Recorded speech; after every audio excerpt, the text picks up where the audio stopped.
অজিত দাস। অজিত দাস, কোন জায়গায় এটা? এটা আর্যকরণের শালটিলা। শালটিলা। কি হয়েছে ওখানে? আমার দোকানে কিছু করে আগে আগুন লেগেছিল। তোমারই দোকান? হ্যাঁ। কিসের দোকান? এটা ফ্লাওয়ার শপ। Flower shop. হ্যাঁ। তো হঠাৎ এই আগুন কিভাবে? আমাকে কিচ্ছু বলতে পারছি, আমি তো বাইরের দোকান অফ করে বাড়িতে গিয়ে চলে যাচ্ছি। কয়টার সময় এই আগুন?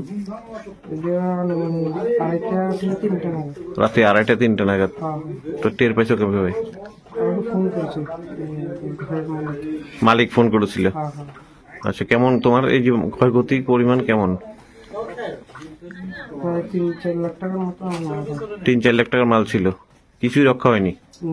সব ফায়ার ব্রিগেডের 2টো ইঞ্জিন দেখলাম, মানে আগুনটা অসম্ভব ছিল। হ্যাঁ, তারা নেওয়ার চেষ্টা করছে, কিন্তু শাটার কি মনে হচ্ছে কিসের থেকে এই সূত্রপাত আগুনের? কারেন্ট ইলেকট্রিকের থেকে। শক সার্কিট না? হ্যাঁ। আচ্ছা, কিছুই বাঁচানো যায়নি? না কিছু না। সব জিনিসপত্র সব চলে পুড়ে ছাই? হ্যাঁ।